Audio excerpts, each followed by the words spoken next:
Ahora sí. El Estado como un principio ortodoxa, dice Bourdieu, como la entidad que posee el monopolio de la violencia simbólica, es decir, el garante de la producción de los códigos comunes de significación en un entorno social y en un territorio dado. Es decir, el Estado como el garante del orden simbólico, ¿no? Es una de las aproximaciones más clásicas. Bueno, Yasmín, pues yo no quiero.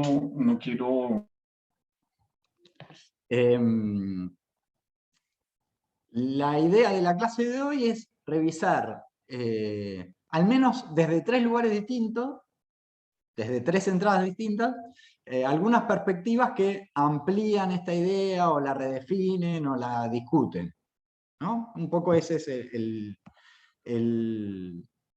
objetivo de la clase, y si tuviéramos que titular la clase, ponerle un título, diríamos el Estado como trama heterogénea, como trama abierta y heterogénea. Ese sería como el título de la clase.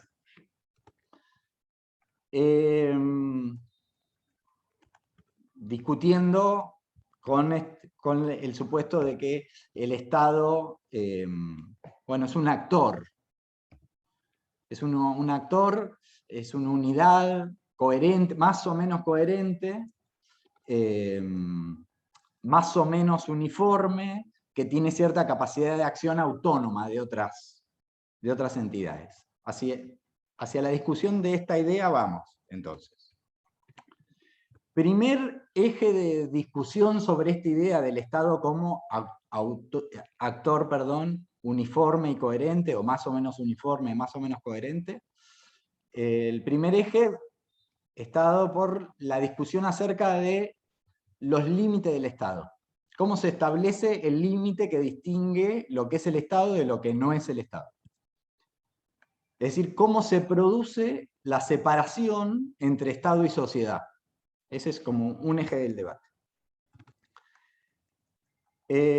Frente a esta perspectiva del Estado como un ente autónomo, en algunos autores también muy clásicos van a ver el Estado como un conjunto de mecanismos institucionalizados que funcionan con una lógica propia, con una lógica autónoma de las relaciones sociales. Digamos, frente a estas ideas, tenemos como otro modo, digamos, una idea muy básica del marxismo, que es el Estado defiende los intereses de un sector social. Marxismo básico, el Estado defiende los intereses de la clase dominante, es decir, el Estado defiende los intereses de un conjunto de sujetos que no forman parte del Estado. Entonces, tenemos una primera aproximación que marca una complejización de esta idea de el Estado como ente autónomo, porque operaría en beneficio de un conjunto de sujetos que no forman parte del Estado. Ahí en Marx básico ya hay una complejización de esta idea. También piensen, el encuentro pasado hablábamos de la perspectiva de los aparatos ideológicos del Estado de Althusser. ¿Recuerdan? Los aparatos ideológicos del Estado, Althusser mencionaba como aparatos ideológicos del Estado a la prensa, a la iglesia, por supuesto a la escuela, pero a la prensa, a la iglesia, a los sindicatos, es decir, un conjunto de instituciones que son privadas, no son públicas. A diferencia de los aparatos represivos del Estado, que tienen un mando centralizado en las instituciones públicas, los aparatos ideológicos del Estado son privados, dice Althusser. Entonces, la reproducción de la ideología dominante se da a través de un funcionamiento de las instituciones estatales, pero también de un conjunto de instituciones y entidades que son privadas. Es decir, hay un juego entre Estado y sociedad que produce la dominación, dice Althusser. Estoy simplificando a morir Althusser, pero estoy solo recordando, digamos. Althusser además recupera explícitamente en su elaboración el planteo de Gramsci, la idea de de Gramsci de Estado ampliado, no sé si recuerdan.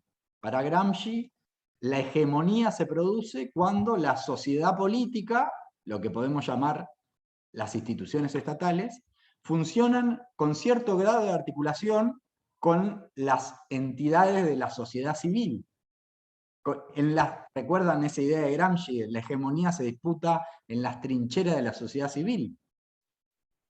La hegemonía no se constituye exclusivamente en el Estado, sino que se constituye en una relación entre las instituciones estatales y las entidades de la sociedad civil.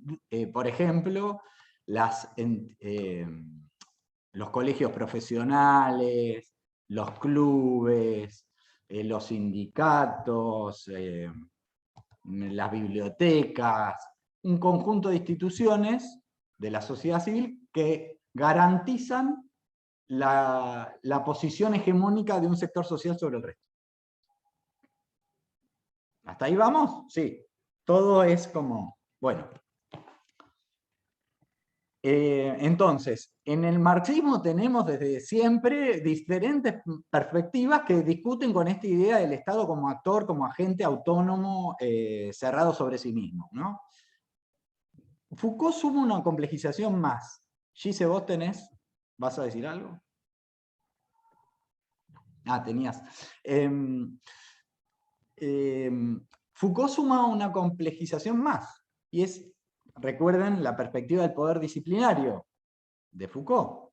Foucault se pregunta por el conjunto de técnicas que garantizan el control social, ¿no? El conjunto de técnicas disciplinarias que garantizan la vigilancia y el control social, que producen determinado tipo de sujetos y que producen al mismo tiempo determinado modo de funcionamiento social. Las disciplinas. Pero las disciplinas para Foucault no parten del Estado, no son mecanismos que bajan, digámoslo así, del Estado hacia la sociedad. No son dispositivos que el Estado lanza sobre la sociedad. No funcionan desde fuera de la sociedad, desde el Estado hacia la sociedad, sino que son mecanismos que funcionan internamente en la vida social. Son mecanismos que no tienen por función solo controlar y vigilar a los sujetos, sino producirlos. Entonces, la aproximación Foucaultiana es clave en la bibliografía que tenemos hoy, que es Mitchell, para repasar este tema.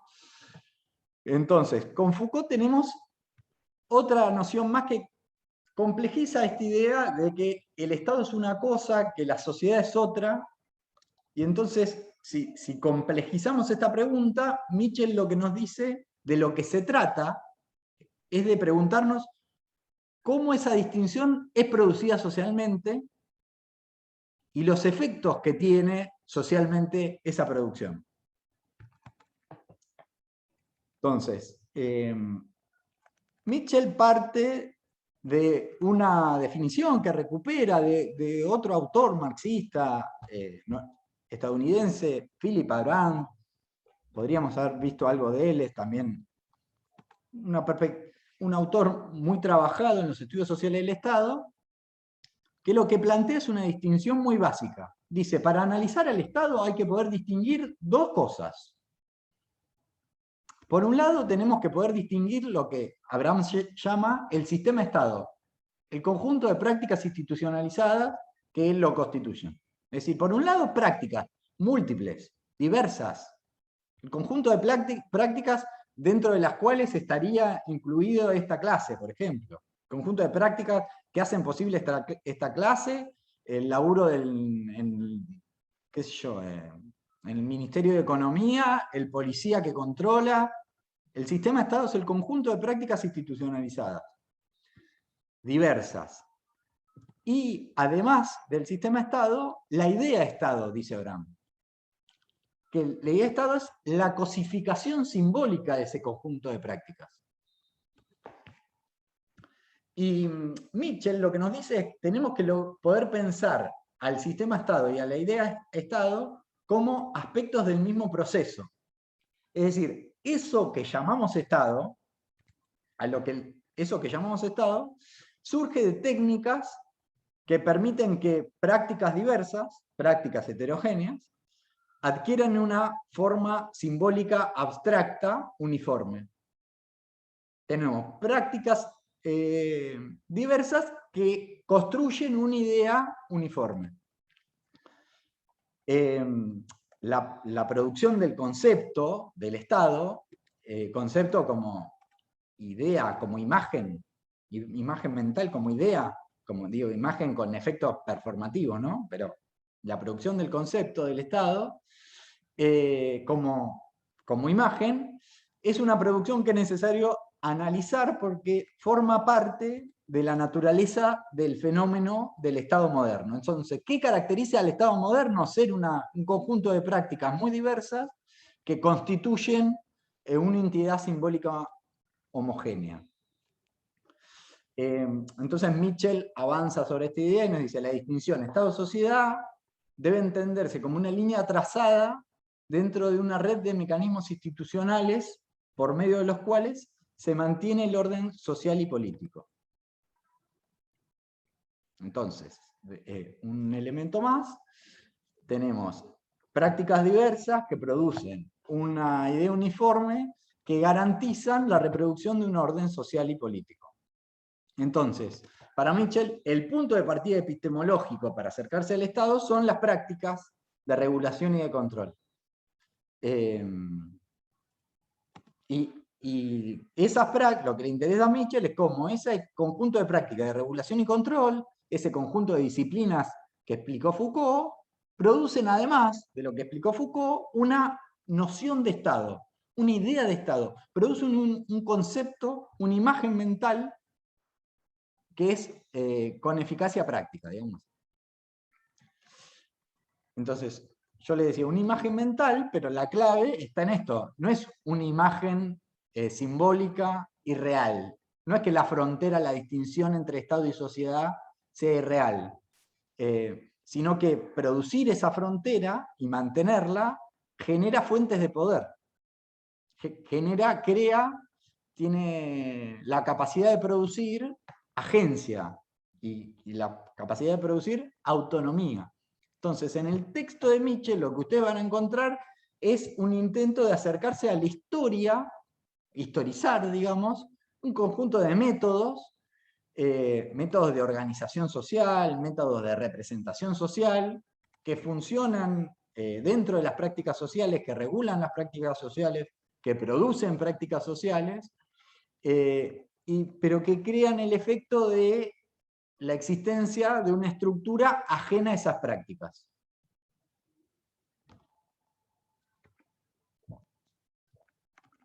Y bueno, ¿cuáles son esas técnicas? En el texto de Mitchell son las disciplinas Foucaultianas. No son ni más ni menos que esas. Técnicas de organización de espacios, técnicas de organización de los movimientos, de encadenamiento de secuencias de prácticas, técnicas de definición de posiciones.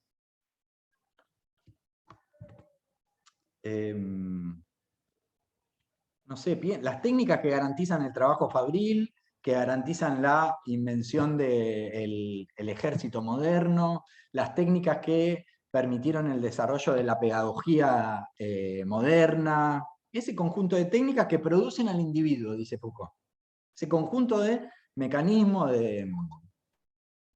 ese conjunto de prácticas recurrentes que forman cuerpos y forman, en Vigilar y Castigar, Foucault dice, forman espíritus, forman el cuerpo y el espíritu de los sujetos.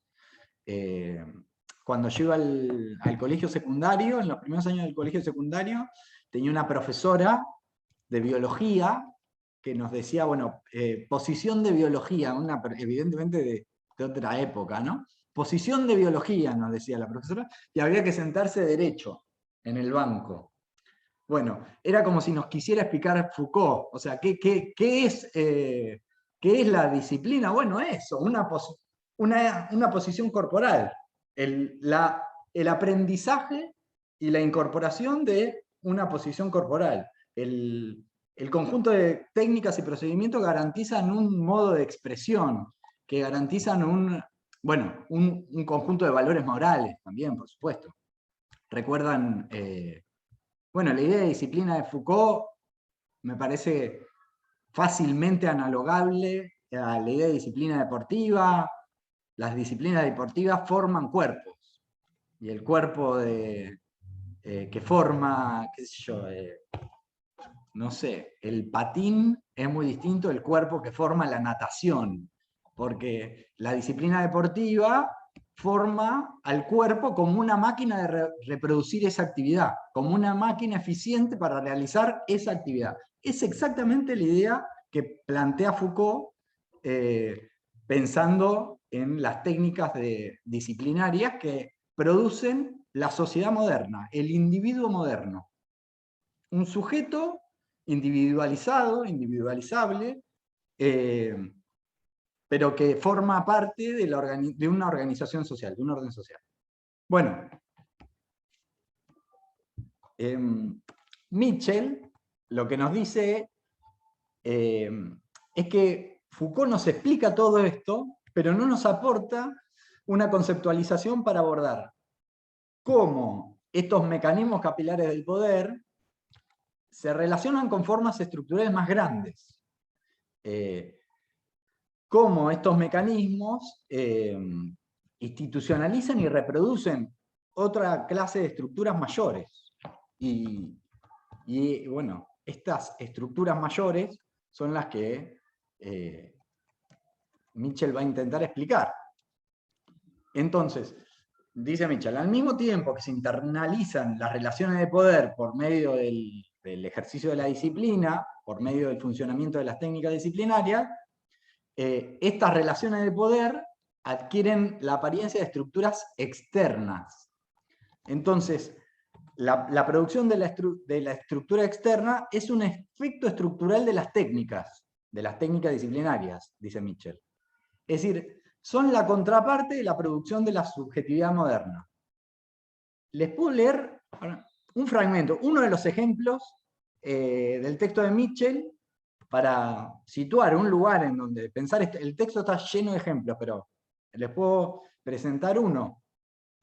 En la página 171 del texto, Mitchell habla del ejército, de la construcción del ejército moderno, y nos dice, además de producir un tipo de sujeto particular, el soldado, un tipo de sujeto muy particular, el soldado, que de vuelta se comporta de una determinada manera, tiene un manejo del corporal específico, es capaz de quedarse clavado en un lugar parado, quieto durante muchísimas horas, digamos, además de desarrollar una serie de habilidades corporales y una serie de habilidades disciplinarias, digamos, aceptar las órdenes, no discutirlas.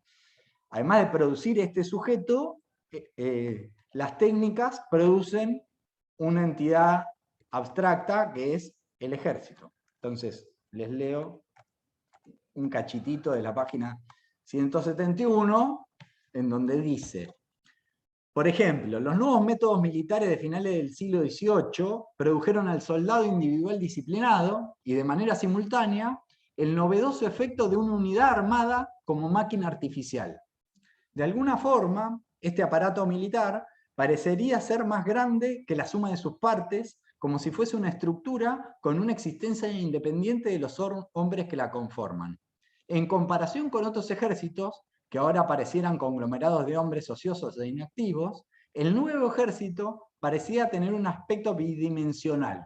Parecía constatar, por un lado, de soldados individuales y por el otro, de la máquina en la cual estos habitaban. Desde luego, este aparato no tiene existencia independiente. Es un efecto producido por la división organizada del espacio, la distribución regular de los cuerpos, un sentido del momento oportuno, la coordinación de movimientos, la combinación de elementos, la repetición interminable, de todas las cuales son prácticas particulares. No había nada en el nuevo poder del ejército, o sea, no había nada nuevo, excepto su distribución, organización y movimiento. Sin embargo, el orden y precisión de tales procesos creó el efecto de un aparato separado de los hombres mismos, cuya estructura les da órdenes, los contiene y controla. El deberse al ejército, el deberse a una entidad que está por fuera de los sujetos que conforman la institución, es un efecto estructural de las técnicas que producen al soldado, dice Mitchell. Entonces, estas técnicas que constituyen la especificación de espacios y funciones, la coordinación de estas funciones en estructuras jerárquicas, la organización de la supervisión y la vigilancia, la delimitación de tiempos en agendas y programas, contribuyen a construir un mundo que no parece consistir en un complejo de prácticas sociales, sino en un orden binario. Por una parte individuos, por otra, y sus actividades, por el otro una estructura. Entonces, el Estado debe analizarse como este efecto estructural. No como estructura real, sino como el efecto de las prácticas que hacen que dichas estructuras parezcan existir, dice Mitchell. Soldado.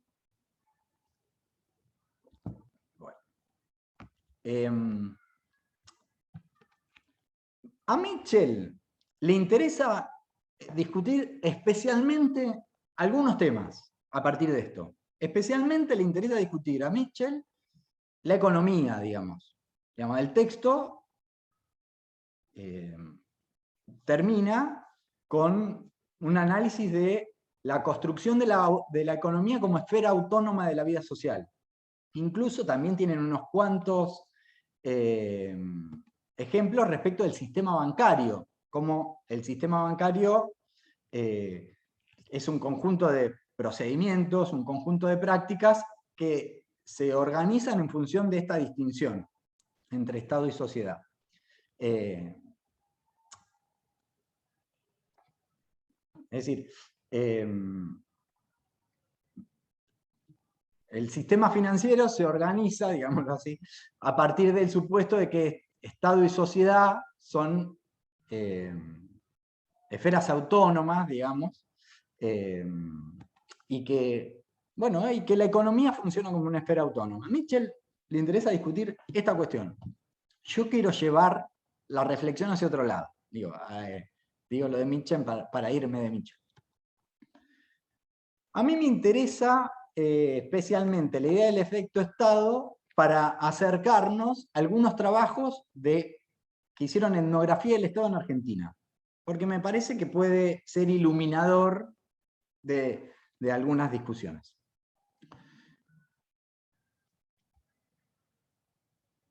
Bueno, no, se armó una discusión en el chat sobre la militancia. No quiero entrar ahí. Seguimos entonces con la etnografía del Estado. Llamada brevísima. ¿A qué le decimos etnografía del Estado? O sea, ¿a qué le decimos etnografía? Seguro que lo tienen claro, pero hagamos como un repaso veloz para poner una base de la conversación. La etnografía es una técnica metodológica, una opción epistemológica también, si quieren, que se desarrolla en el marco de la pregunta por la diversidad humana, por la otredad. Es una técnica que lo que busca es conocer a un otro. Una técnica desarrollada en el marco del intento de conocer a un otro. El intento de conocer a un otro que dio origen a lo que en metodología en ciencias sociales se llama el punto de vista del sujeto. Las técnicas metodológicas que parten del punto de vista del sujeto, que lo que intentan describir y analizar es cómo se ve el mundo desde una determinada posición social, de un sujeto a otro. Etno, recuerdan, ¿no? Etno significa pueblo, grafía significa escritura, la etnografía es la escritura sobre un pueblo, la descripción de un pueblo. Hacer etnografía en su sentido básico es hacer una monografía sobre un pueblo otro. Eso es hacer etnografía en su sentido básico. Bueno, tienen este lenguaje, tienen esta estructura institucional, se organizan jerárquicamente de esta manera, la producción tiene esta lógica, eso es hacer etnografía, en un principio, digamos. Pero con el desarrollo de los años se llegó a esta idea de la etnografía como técnica privilegiada para hacerse la pregunta por el punto de vista del sujeto. ¿Cómo se ve el mundo desde los zapatos del otro? Vendría a ser. ¿Cómo se ve el mundo desde ese punto de vista particular? Entonces, para la etnografía del Estado, si hasta ahí vamos, ¿no? Etnografía es más que suficiente, me parece. Para la etnografía del Estado, la pregunta es cómo se constituye, se reproduce, se organiza una cosmología política que organiza diferentes prácticas. Una cosmología política quiere decir un modo de entender el mundo y el mundo y el cosmos, obviamente, es una cosmología. Una manera de entender la existencia que permite una organización social y un tipo de vínculos sociales, digamos. Cómo se produce una visión sobre el mundo en el cual el Estado existe y se reproduce. Entonces, el objeto de análisis de la etnografía del Estado son los códigos de significación que regulan las interacciones de quienes constituyen a eso que llamamos el Estado. ¿Cómo se ve el Estado desde los zapatos de quienes habitan una determinada oficina estatal? Quienes llevan adelante determinado programa estatal. ¿Cómo se ve el mundo desde ahí? ¿Qué marcos de significación ponen en juego para reproducir sus actividades, para organizar sus acciones? ¿Qué papel juegan en esas prácticas determinadas entidades abstractas, como la ley, digamos? Es decir, el foco en la etnografía del Estado está en los sujetos, en las personas. Van a ver, si se acercan al texto de Soprano y Bogoslawski, Soprano y Bogoslawski nos dicen, como premisas, principios para estudiar el Estado, un principio es no personalizar al Estado, no hablar del Estado como si fuera un sujeto. El Estado hace tal cosa, el Estado dijo tal otra, despersonalizar el Estado y pensarlo en su multiplicidad, ¿no? Como principios de la pregunta antropológica por el Estado. Pero al mismo tiempo nos dicen, así como nos dicen no personalizarlo, no concebirlo como un actor, también nos dicen personalizar al Estado. Pero personalizarlo en la medida en que nos preguntamos por las personas que lo hacen al Estado. Analizar a los actores, analizar las relaciones que hacen al Estado, analizar las lógicas de interacción que soportan una determinada política, el funcionamiento de una determinada oficina. Es decir, atender al conjunto de lógicas y mecanismos que forman esos sujetos y sus interacciones.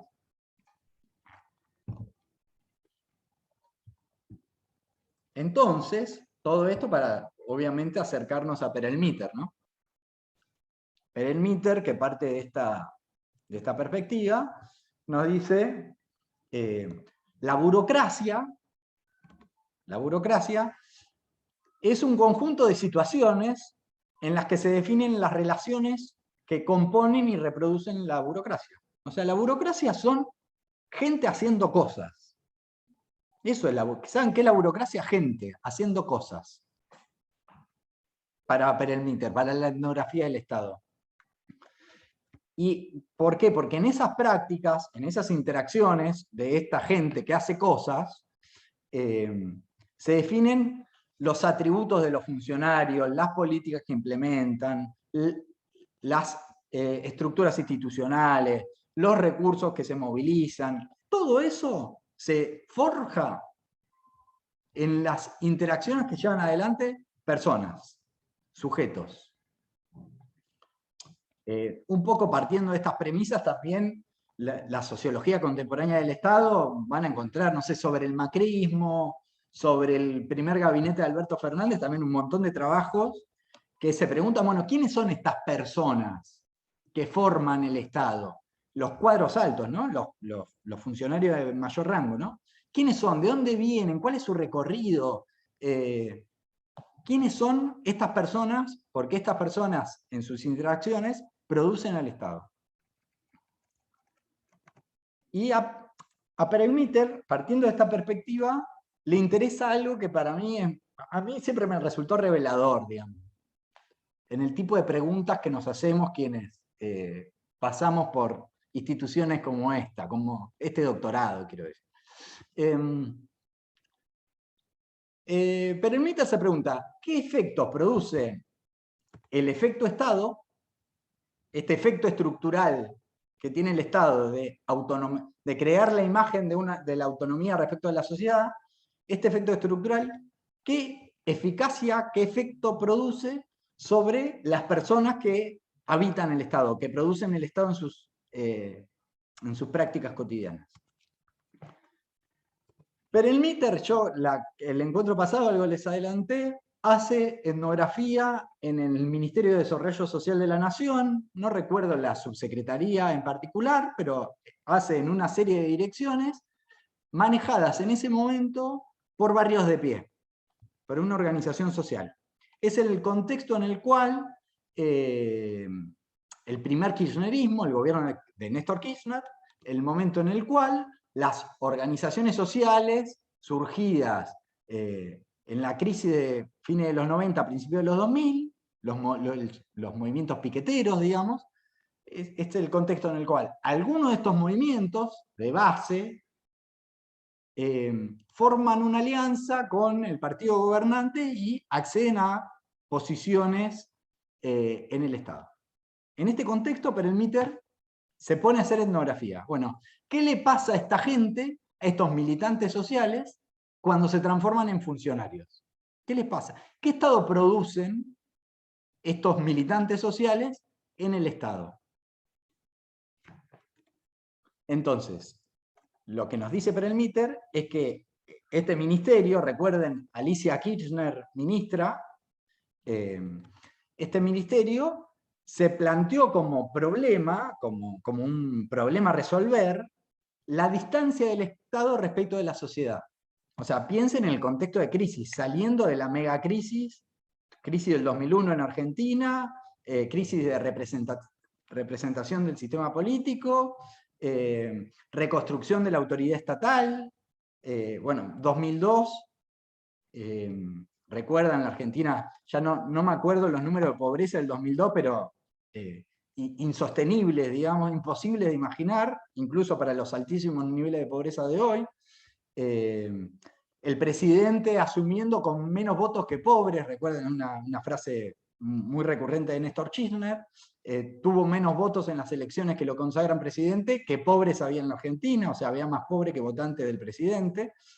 En ese contexto, con la preocupación por reconstruir la autoridad estatal, reconstruir la legitimidad estatal, las autoridades del Ministerio de Desarrollo Social se proponen acortar la distancia, acercarse a la gente, estar cerca de la gente.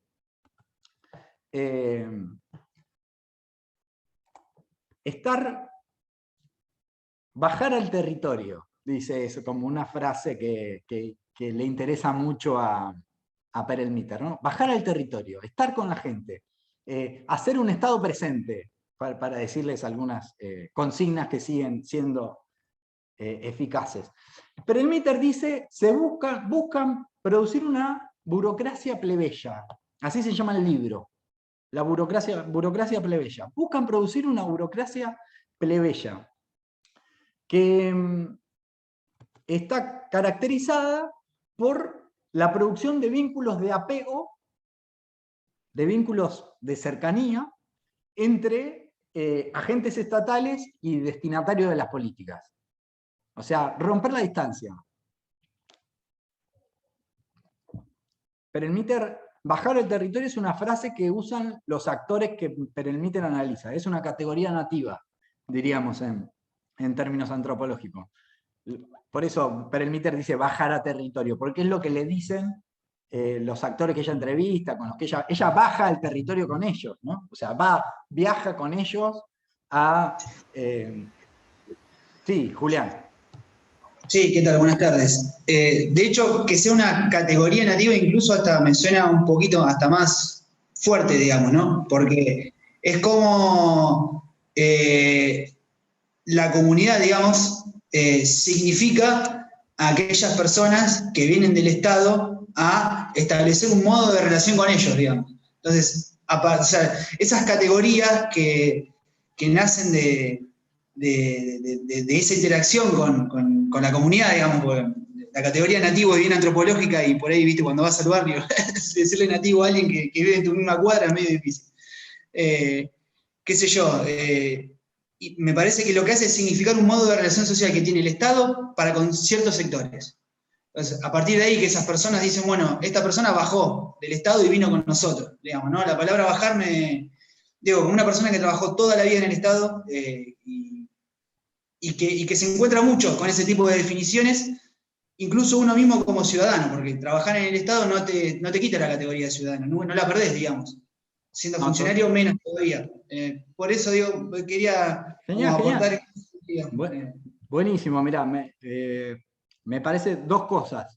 Primero, como reforzar esta idea de quiénes son estos sujetos que bajan al territorio, ¿no? Son militantes sociales, que lo que su adversario ideológico es el funcionario que está sentado en el escritorio y que manda plata o aprueba o rechaza un subsidio sentado en el escritorio evaluando una planilla.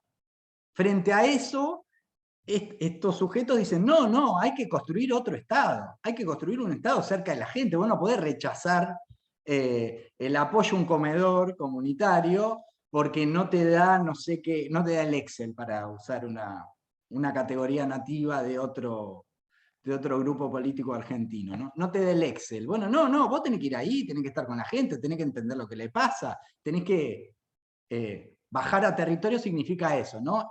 Generar empatía, aproximarse socialmente al otro. Eso es como lo que suponen estas personas que analiza Perelmutter. Pero lo que dice Julián es clave porque es el punto que a mí me interesaba destacar de lo que dice Perelmutter en su libro, que es, ¿qué les pasa a estas personas cuando bajan a territorio? ¿Con qué se encuentran cuando bajan a territorio? O sea, Perelmutter nos dice, lo que ocurre es que el efecto Estado condiciona esto que ellos se proponen. Es decir, se encuentran con que las jerarquías entre el Estado y la sociedad que ellos quieren reducir, las distancias que ellos quieren salvar, se reproducen. Se vuelven a encontrar con esas jerarquías. Se encuentran con que les sujetes de estos lugares, para usar el ejemplo que les dije, ¿no? Pero del comedor comunitario, no ven venir a militantes sociales pares con ellos. No ven a alguien que viene con empatía. Lo que ven es a un sujeto que distribuye recursos. Lo que ven es a la gente, y otra categoría nativa que repone Perelmutter es, ven a la gente de Nación. Nación es el Ministerio de Nación, ¿no? Ahí viene Nación. Cuando llegan estos militantes aguerridos y quieren salvar las distancias, los otros les devuelven, no, o sea, les hacen una fiesta, les dan regalos, les hacen un circo, les crean una recepción, les hacen un circo, los llevan a visitar los lugares estratégicamente para que, bueno, bajen la plata, ¿no? Básicamente, para que, o sea, restituyen la distancia que ellos buscaban saldar. Es decir, ser la autoridad estatal, los militantes querían diluir la autoridad estatal, quitarse de encima la autoridad estatal y ser uno más, ser un militante más como los otros. Pero resulta que los sujetos, otros, restituían la autoridad estatal, los interpelaban como la autoridad estatal, les pedían que se hagan cargo de internas entre diferentes facciones, por ejemplo, que resuelvan problemas. Es decir, la autoridad estatal existe más allá de la voluntad de los sujetos que la aportan. Esto es lo que la idea central de Perelmutter. La autoridad estatal existe más allá de las ganas que tengan los sujetos de encarnarla. Y opera sobre ellos. E incluso condiciona sus prácticas. No les permite salirse de ese lugar. Del lugar que socialmente tienen quienes vienen de nación. También les puedo leer un fragmentito cortito, el texto de Perelmuter, al final del capítulo.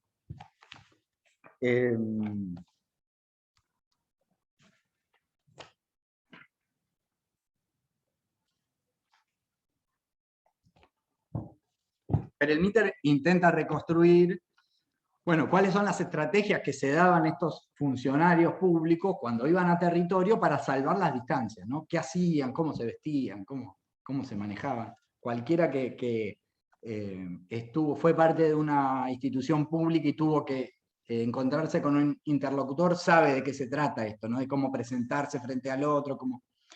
Y Perelmuter dice: la discrecionalidad ejercida por los agentes, al final de la página 193 empieza, la discrecionalidad ejercida por los agentes en los modos de presentarse a sí mismos y manejar las impresiones de sus interlocutores en terreno no lograba diluir, frente a los destinatarios, su rol institucional con todas las potestades que con mayor o menor realismo se le adjudicaban a dicho rol. Actuar en el ministerio y actuar en tanto ministerio involucraba no solo un desplazamiento en el personaje encarnado por los agentes, sino una transformación paradójica de su fuerza. Si en terreno los agentes veían amplificadas sus jerarquías y su poder, no es menos cierto también que también veían reducidos sus márgenes para materializar los particularismos que reivindicaban como fundamento de su legitimidad, el ser militantes sociales. Ellos querían construir su legitimidad como militantes sociales, pero cada vez que iban a terreno, su legitimidad estaba dada por ser la autoridad estatal, por ser la gente de nación. Salteo y digo, en terreno, la unidad de la imagen estatal se imponía por sobre lo que los agentes hacían o decían. Era, por tanto, en estas situaciones, donde los agrupamientos y disputas que organizaban la trama interna del ministerio perdían capacidad para diferenciar a los agentes. Ellos querían ser militantes aguerridos, distintos de los técnicos, distintos de los burócratas, y resultaban ser, para los otros, exactamente lo mismo. Exactamente eso. Bueno, puedo seguir con la cita, pero la idea es básicamente esta. Entonces, la pregunta de Mitchell es cómo se produce la frontera entre Estado y sociedad, porque esa frontera, que es artificial, dice Mitchell, pero que es eficaz, que tiene eficacia práctica, es constitutiva de ese fenómeno que entendemos como el Estado. Entonces, ¿cómo se produce esa frontera? Y con Perelmuter tenemos un casito, un ejemplo de cómo esa frontera performa las prácticas incluso de sujetos que buscan deshacerse de esa frontera, que opera incluso cuando los sujetos quieren negarla, esa frontera. Entonces, la propuesta de la clase no es la frontera no existe, ni la frontera es ineludible. La propuesta de la clase es preguntarse por ella. O sea, de lo que se trata es de, cuando analizamos un proceso social que tiene al Estado como actor relevante, tenemos que preguntarnos por la producción de esta frontera y por su eficacia concreta. Punto 1 de la clase. Punto 2 de la clase. La dominación. ¿Querés ampliar, Martín? Pero sí. Sí, igual quedó medio colgado lo que dijiste, porque lo escribí hace un ratito, pero lo que voy es que justo habían hecho un comentario cuando hiciste referencia a lo de bajar, o sea, había una intención de parte de alguien que era del territorio de bajar al Estado, cuando en realidad lo que terminó ocurriendo es que aquel que era del territorio terminó subiendo al Estado. Y cuando bajaba, quienes lo solían representar como un par pasaron a representarlo como el Estado.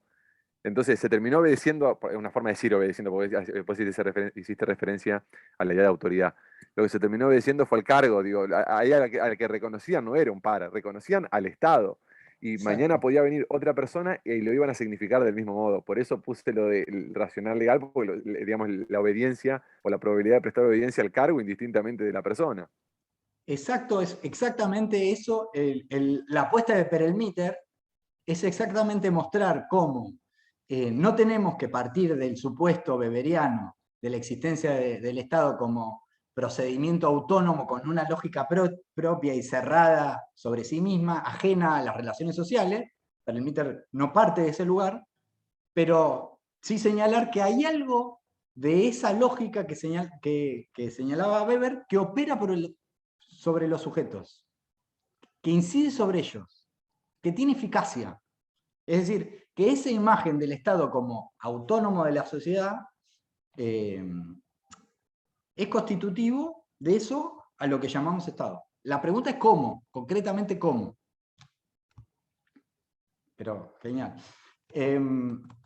Bueno, segundo punto, para discutir la idea del Estado como agente homogéneo, coherente. El segundo punto es más fácil, más rápido, va a ser, se vincula mucho con lo que estuvimos charlando la clase pasada, o sea, algo de esto adelantamos. El segundo punto tiene que ver con las tensiones que se dan en el Estado, que atraviesan al Estado y que las agencias del Estado entablan con otros actores. Entonces, tendríamos que pensar el Estado y sus tensiones, como título, en diferentes niveles. Primer nivel para pensar el Estado y sus tensiones. El segundo punto es Migdal. Si el primero es Mitchell, el segundo es Migdal. Primer, entonces, eje de la atención, los estados. Recuerden, partíamos de la idea del Estado como garante de un orden simbólico, ¿no? Pero nos dice Migdal, los estados entablan batallas grandes con otros grupos sociales que tienen otras formas arraigadas de hacer las cosas. Los estados buscan constituir un orden simbólico, pero para ello luchan cotidianamente con otros actores. Eso es lo que Migdal llama el enfoque del Estado en la sociedad. Es decir, atender al proceso o a las luchas entre coaliciones cambiantes que definen las reglas de la conducta diaria.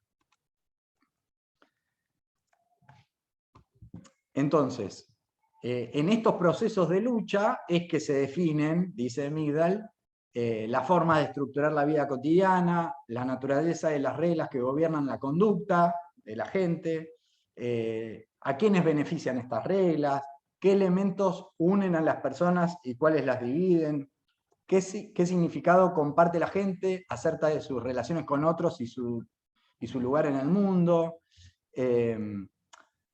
cómo se definen las formas en las cuales se cuestionan y se cambian las reglas y los patrones de dominación. Todos estos elementos no surgen del Estado, surgen de la lucha que el Estado entabla con otros actores. Entonces, la autoridad estatal, dice Migdal, es fragmentaria y es disputada. No está dada. La idea del monopolio legítimo de la fuerza, weberiana o burdiana, minimiza la negociación, la interacción y la resistencia entre múltiples sistemas de reglas. Porque nos dice Migdal, en la vida social no existe un único conjunto único e integrado de reglas, sino que las interacciones, o en todo caso, habría que poder atender a las interacciones que están cargadas de conflictos múltiples, articulados por repertorio de prácticas, valoraciones y moralidades formales e informales diversas. Entonces, primer eje de la perspectiva del Estado en la sociedad, hay que entender al Estado contra la sociedad, en lucha con la sociedad. Con la sociedad quiere decir con diferentes actores sociales. Es necesario atender a cómo el Estado disputa con diferentes actores sociales el establecimiento de las reglas que regulan la vida social. Cualquier proceso de disputa social, si hay un conflicto social, bueno, hay una disputa entre el Estado y otros actores.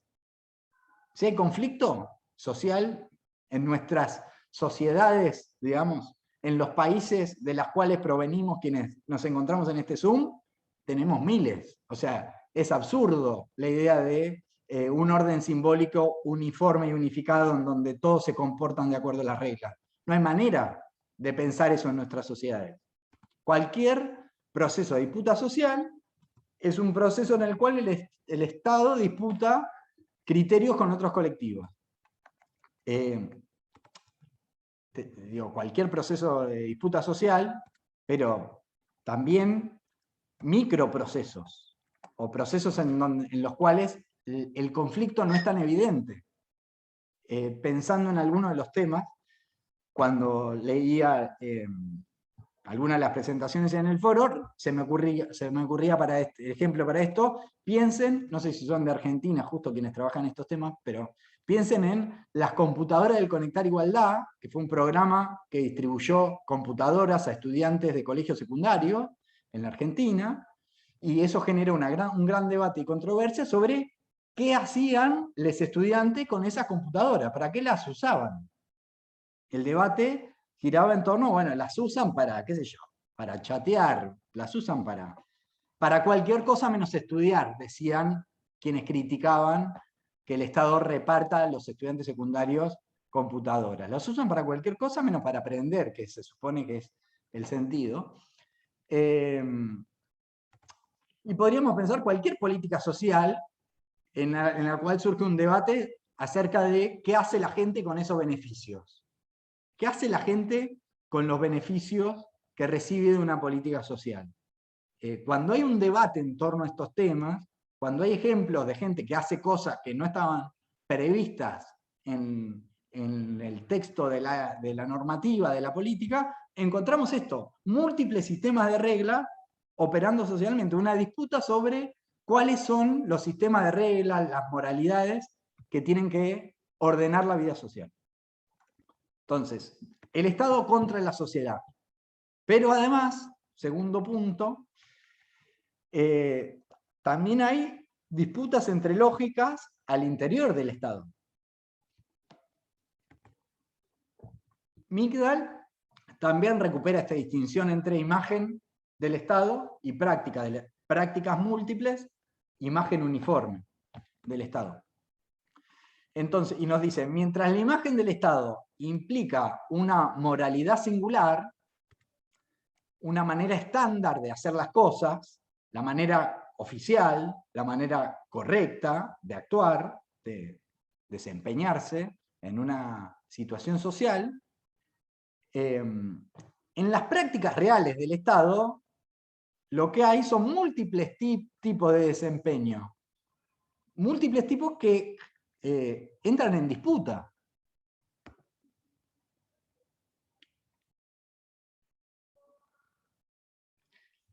Claro, Allende dice, es que la sociedad también hace cosas con las políticas públicas que no siempre son lo que se había pensado desde el diseño. Podría ser una falla de las políticas públicas. Recuerdo ese debate con los subsidios a los electrodomésticos. Claro, lo que nos dice Migdal es eso, es que el Estado efectivamente, si bien se lo propone, en la vida real no posee el monopolio de la producción simbólica. Que los sujetos piensan cosas, hacen cosas, los sujetos y los colectivos sociales. El ejemplo del Conectar Igualdad son agrupamientos dispersos, ¿no? Los estudiantes secundarios no nucleados en organizaciones, pero también hay organizaciones que le disputan al Estado el sentido de las cosas. Y de vuelta, a veces son grandes organizaciones, las entidades empresarias, los grandes sindicatos, pero a veces son pequeñas organizaciones que entablan disputas, ¿no? O sea, la vida social está llena de conflictos por el sentido. Pero les decía, pero además, al interior del Estado hay múltiples modos, múltiples moralidades, múltiples modos de hacer las cosas que se ponen en funcionamiento y muchas veces se ponen en tensión. Y lo que nos dice Migdal es que no tenemos que pensar a las prácticas estatales como una desviación del parámetro normativo. O sea, las prácticas que no se ajustan al parámetro normativo, no hay que entenderlas como una desviación del parámetro. Sino lo que hay que hacer es entenderlas como portadoras de códigos morales con derecho propio que compiten con lo expresado en la imagen del Estado. Pero compiten con la imagen expresada del Estado en el propio funcionamiento estatal. Eso, digamos, no se trata de poner el parámetro normativo para medir la distancia que la práctica toma respecto de ese parámetro, para ver qué tanto se alejó del parámetro. De lo que se trata es de entender qué moralidad aporta esa otra práctica y cómo disputa con el parámetro establecido por la imagen del Estado. Ni hablar, Migdal además nos dice, distintas partes del Estado forman alianzas entre sí y forman alianzas con otros grupos sociales para favorecer determinados objetivos. Y estas alianzas sirven para promover conjuntos de reglas, muchas veces distintas a las oficiales. Son los ejemplos que me quedan cómodos, digamos, no quiero recaer siempre en los mismos ejemplos, pero me quedan cómodos, me resultan fáciles pensar. Piensen en las tomas de tierra. Piensen en las tomas de tierra. En Argentina, digamos, hay organizaciones que se especializan en tomar tierra. Y se especializan en tomar tierra porque, por supuesto, tienen un saber experto respecto de cómo se hace eso, cómo se tramita una ocupación de tierra, cómo se hace en terreno la ocupación, pero también cómo se tramita institucionalmente, judicialmente, políticamente la toma para oficializarla, y por supuesto cuentan con alianzas con funcionarios que ocupan diferentes lugares. Cecilia.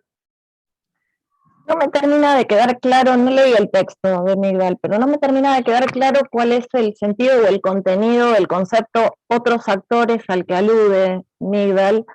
No me termina de quedar claro si se trata de la sociedad que dice, los pibes usan las máquinas del conectar para boludear, o si, digo, y acá no hay un actor definido, es la sociedad que puede estar condensada en algún medio, que digamos es un discurso extendido en cualquier lado, no lo puedo identificar con un actor específico, o si se refiere con otros actores a quienes tienen la capacidad de construir una moral que le pueda disputar la otra moral al Estado.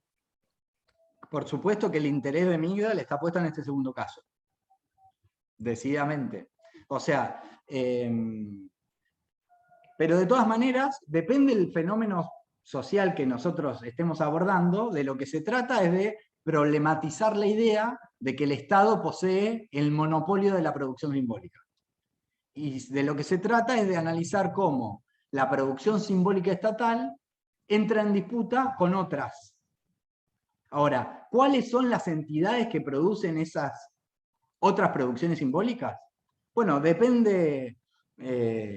yo no adelantaría en la clase un listado de cuáles son esas otras entidades, depende del fenómeno que quieran analizar, pero de lo que se trata, la perspectiva, es de pensar la disputa entre la producción simbólica estatal y la de otras entidades, pero también la disputa hacia el interior de las oficinas estatales, hacia el interior del entramado estatal. Y yo les decía, tomas de tierra, piensen, hay organizaciones especializadas en tomar tierra que forman alianzas con actores que están en las oficinas de tierra, en el Poder Judicial, las oficinas de tierra en los diferentes niveles del Estado, en el Poder Judicial, pero piensen como contraejemplo, para quedarnos en la tierra, en los negocios de las grandes inmobiliarias respecto a la tierra, que también se hacen por medio de alianzas entre actores privados y agentes estatales.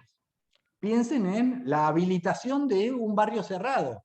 La periferia de La Plata, quienes están cursando desde otros lugares del mundo, se pierden la oportunidad de conocer la periferia de La Plata, que es una periferia intervenida políticamente, intervenida por organizaciones sociales, organizaciones de pobres urbanos, para decirlo de una manera muy contundente, organizaciones de personas de bajos recursos que se organizan para tener un lugar para vivir y ocupan un terreno, es decir, no acceden por medio, por una vía comercial al terreno, sino acceden organizándose en alianza con ciertos sectores del Estado, pero también está intervenida por empresas privadas que se apropian de tierra para hacer negocios. O sea, y en los últimos años lo que nosotros podemos ver, recorriendo cualquier zona de la periferia de La Plata, nosotros podemos ver en cualquier barrio, en cualquier delegación se llaman, los barrios de la periferia de La Plata están agrupados institucionalmente en delegaciones. En cualquier delegación ustedes van a encontrar toma, barrio privado, una sobreintervención de actores que se disputan la tierra, que forman alianzas con distintas agencias del Estado. No son las mismas agencias, o por lo menos no son los mismos actores los que habilitan los distintos modos de apropiación de la tierra.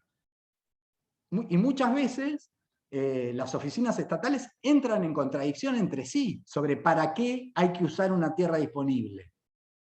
Y hay una organización de productores hortícolas que se disputa la tierra con una organización de personas sin lugar para habitar, y hay una oficina de agricultura familiar que entra en disputa con la oficina de tierra para ver qué hacemos con eso. No es un ejemplo hipotético, es un ejemplo concreto de la delegación de Abasto de la ciudad de La Plata. Lo mismo con los barrios privados. Digamos. De lo que se trata, entonces, lo que nos dice Migdal es que para entender eso que llamamos la dominación del Estado sobre la sociedad, la eficacia del control del Estado sobre la sociedad, tenemos que atender a dos niveles de análisis. Uno que reconoce la dimensión corporativa y unificada del Estado expresada en su imagen, y una dimensión que desmantela esa supuesta totalidad para examinar las prácticas y las alianzas que forman sus diferentes partes. Entonces, segundo eje de discusión con la idea del Estado, bueno, el Estado está atravesado por tensiones y forja tensiones con otros actores sociales. Entonces, analizar una política pública implica analizar estas tensiones.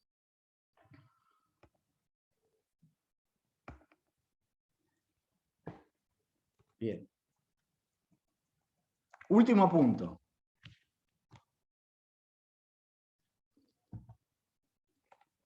Último punto. El último punto es sobre lo otro del Estado. Lo otro del Estado. Que Das y Pull, ¿no? Es el texto que tenemos, es los márgenes del Estado. El Estado y sus márgenes, se llama el texto. Para meternos en el texto de Das y Pull, yo recordaba, no lo puse en la bibliografía, se los puedo compartir si quieren. Recordaba un texto de Guillermo O'Donnell, un clásico de la politología argentina, un texto de O'Donnell de comienzo de la década del 90, contexto de implementación de reformas neoliberales en los diferentes estados de América Latina, reformas que llevaron a lo que se llamó como el... ¿Está en la bibliografía? A ver. Sí, lo puse. Bárbaro, mira. Sí, perdón, está desde el de 1993, Estado, Democratización y Ciudadanía. Ese mismo. Bueno, lo puse. Le decía, reformas neoliberales que llevan a la discusión pública respecto de una crisis, entre comillas, crisis del Estado en América Latina. No lo quiero extender. O'Donnell repone como diferentes dimensiones que involucran la problematización del Estado para pensar de crisis de qué, dice O'Donnell, bueno, plantea diferentes dimensiones. O'Donnell dice, por un lado, para pensar el Estado tenemos que pensar al Estado como un conjunto de burocracias capaces de cumplir con diferentes obligaciones, qué sé yo, brindar salud, brindar educación, brindar seguridad. Otra dimensión es la eficacia de la ley, dice, es decir, qué tan capaz es la ley de incidir en las prácticas sociales, si la ley realmente regula las prácticas sociales o no, nos habla de la crisis o no crisis del Estado. Y la tercera dimensión dice, tiene que ver con la credibilidad de los organismos estatales, con la idea socialmente extendida de que los organismos estatales se orientan respecto de un bien común y no se orientan respecto de intereses particulares o corporativos, ¿no? Y entonces O'Donnell arriesga un análisis sobre lo que está pasando especialmente en América Latina. Uno puede pensar claramente en la Argentina. O'Donnell lo que ve es que con el neoliberalismo los estados se vuelven incapaces de promulgar regulaciones para la vida social que sean eficaces a lo largo de sus jurisdicciones y a lo largo de sus sistemas de estratificación. A O'Donnell le interesa especialmente que ciertas provincias, en ciertos distritos, que están situados en la periferia nacional, en la periferia de la nación, que son los distritos más afectados por la crisis económica, los que tienen las burocracias más débiles, crean sistemas locales de poder, dice O'Donnell, que tienden a llegar a extremos de conducción violenta, personalista, por sobre la sociedad. Piensen en lo que se dice en Argentina sobre Formosa, ¿no? La representación de los caudillos locales. En Argentina se habla mucho de los caudillos locales. Los varones, varón con B larga, ¿no? Los varones del conurbano, que son varones con B corta, pero especialmente lo que se quiere decir con esa expresión es que son señores feudales del territorio. Lo mismo se dice de los gobernadores de ciertas provincias. La representación de que en esas regiones no opera la ley, no opera las normas sociales, sino que lo que operan son, bueno, que la ley o el aparato del Estado es apropiado por diferentes sujetos en vez de para defender el bien común, para defender sus intereses corporativos, ¿no? Esa idea. O'Donnell está pensando en esto, está preocupado por el Estado en estos términos. Y entonces, claro, la barbarie, ¿no? Una zona en donde la barbarie, pero no es una zona sin ley, es una zona en donde la ley es otra, es la ley del señor feudal. Bueno, lo que le interesa a O'Donnell dice, podríamos pintar un mapa. Imagínense un mapa de un país, un mapa de una ciudad. Podríamos pintar un mapa de diferentes colores y señalar, pintar con azul, dice él, cuando hay un alto nivel de presencia del Estado, alto nivel territorial y funcional del Estado, o sea, conjunto de burocracias eficaces y la ley eficaz, la civilización, estaría pintada de azul, la ciudad de Buenos Aires, ¿no? Azul, dice O'Donnell. Con verde tendríamos penetración territorial, pero presencia baja desde el punto de vista funcional. O sea, hay instituciones, pero no funcionan tan bien. Qué sé yo, la ciudad de La Plata, ¿no? Pero lo que le interesa a O'Donnell, y el texto este es bastante clásico y recordado por esto, es que pintaríamos de marrón donde hubiera un nivel bajo o nulo de estas dimensiones, ¿no? De la presencia territorial y funcional del Estado. ¿Y por qué he recordado? Porque estas ideas dieron lugar a muchos trabajos que plantearon cómo diferentes ámbitos de la vida social que presentan diferentes tipos de conflictos, al no estar el Estado, al retroceder el Estado por las políticas neoliberales, fueron la resolución de estos conflictos fue privatizada. Entonces tenemos, qué sé yo, vecinos que se organizan para llevar seguridad a su barrio. Ante la ineficacia estatal, los vecinos se organizan y ponen sirenas vecinales, no sé, ponen dispositivos de seguridad autogestionados socialmente, o se encierran y construyen muros en las ciudades, o contratan empresas para que brinden determinados servicios, o para acceder a determinados servicios contratan servicios privados. La idea de la privatización de los ámbitos de intervención estatal tiene mucho que ver con esta reflexión de los estados débiles, dice O'Donnell.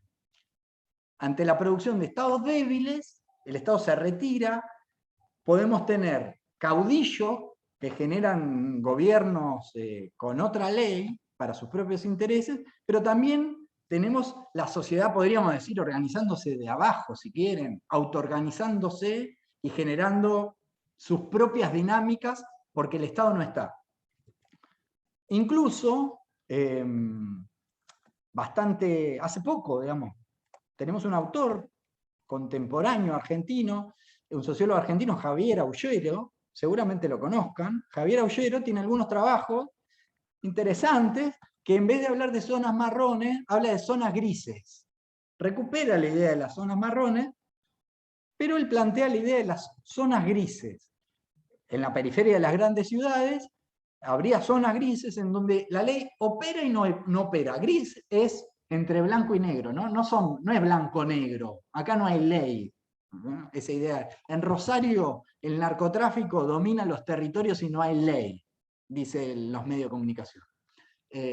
Aullero dice, no, es gris, porque la ley de hecho está en esos territorios, en connivencia con el narcotráfico. O sea, la ley, el aparato estatal, forma parte de esas dinámicas de violencia. No es que la sociedad se autoorganiza, sino que el aparato estatal participa de esas lógicas supuestamente bárbaras, ¿no? Para retomar el concepto que proponían en el chat. Bueno,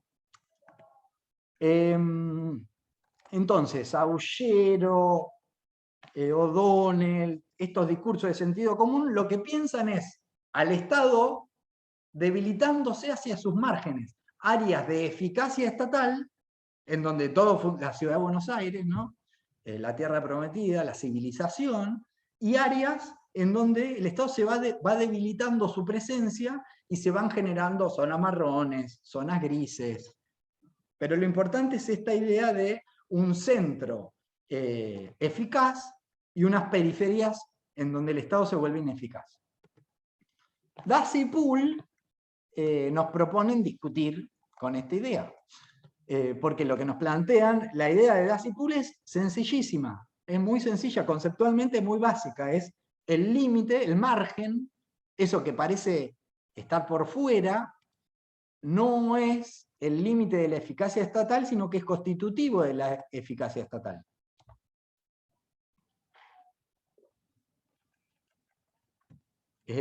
Bueno, muchos ejemplos podemos pensar, ahora por ahí podemos trabajar sobre algunos. Entonces, se distancian de esta idea del Estado como forma administrativa y de organización política racional que se va debilitando hacia sus márgenes, se distancian de esta idea y proponen analizar las prácticas sociales que constituyen estos supuestos márgenes, analizar estas prácticas que supuestamente estarían del otro lado del margen del Estado, analizar estas prácticas y preguntarse cómo moldean las políticas de regulación y disciplinamiento que forman aquello que llamamos Estado, es decir, cómo estas prácticas construyen al Estado, constituyen al Estado. Y lo que nos dicen es que estos márgenes son supuestos necesarios del Estado. Del mismo modo en el que la excepción y las transgresiones son constitutivas de las normas. Entonces, ante situaciones en las que las perspectivas tradicionales observan resistencia al Estado, o formas plurales, formas locales de legalidad o otras legalidades, otras lógicas económicas y culturales, se preguntan, ¿estamos ante formas de Estado incompletas o frustradas? ¿O estas formas constituyen las condiciones necesarias para que se conforme el Estado como objeto teórico y político?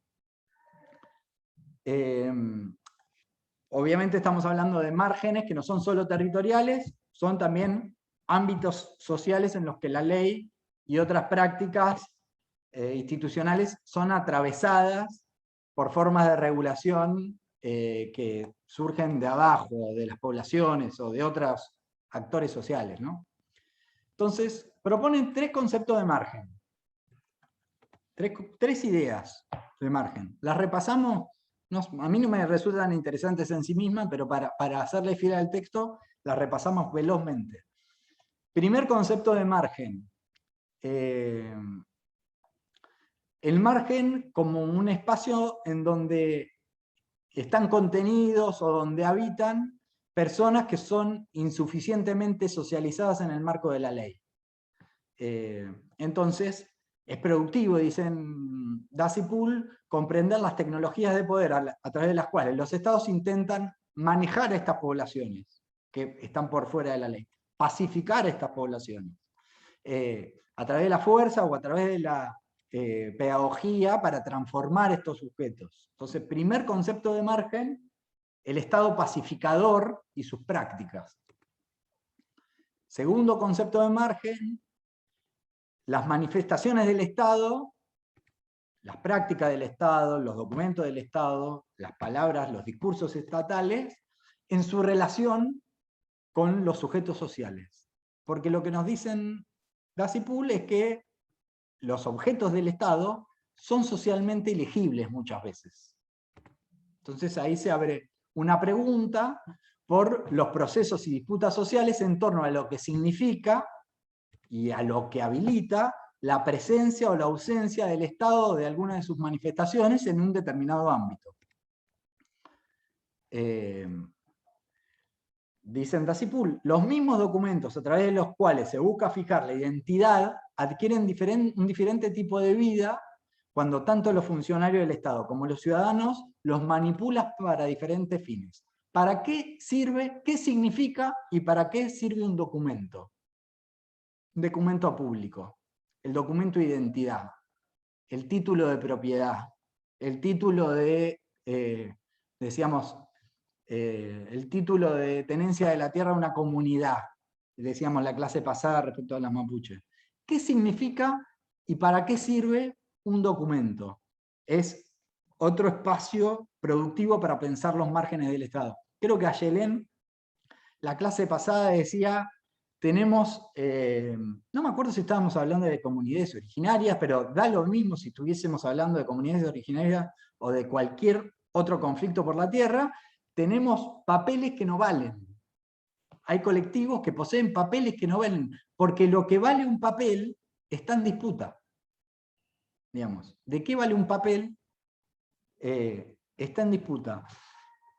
También, ejemplos podemos pensar muchos. Cada vez que hay una distancia entre los derechos y los hechos, la distancia entre derechos y hechos, cuando los sujetos lo enuncian, ¿no? Cuando los sujetos dicen, tengo un derecho que no se cumple, bueno, estamos ante este tipo de margen, este tipo de disputa por lo que significa el papel, el tener derecho. Hoy hablábamos de las apropiaciones creativas de diferentes objetos, o las disputas por hacer valer un papel. Miren, les cuento un ejemplo mío, de mi propio trabajo. Una de las cosas más interesantes que encontré en mi trabajo con diferentes grupos de migrantes bolivianos en la ciudad de La Plata es un cambio de actitud frente a situaciones violentas. En la Argentina, la bibliografía, pero la verdad es que socialmente eran discursos muy presentes en el espacio público, decían, bueno, los migrantes bolivianos son muy trabajadores, es gente muy humilde, muy trabajadora, que discute poco, que baja la cabeza cuando hay un conflicto, muy valorados por los patrones, ¿no? Para realizar diferentes tipos de tareas, porque bueno, justamente porque trabajan mucho y discuten poco, estaba como esa idea, incluso entre muchos migrantes bolivianos, reproducían esta idea críticamente, como diciendo, tenemos diferentes problemas en el barrio, no sé, y nos toman de tontos porque el migrante boliviano, bueno, hace su trabajo y baja la cabeza, ¿no? Era una representación dominante sobre la colectividad boliviana, muy presente incluso, presente en el espacio público, incluso registrada por la bibliografía desde fines de la década del 90. La bibliografía sobre la migración boliviana de la Argentina había tomado registro de esto, era bastante evidente.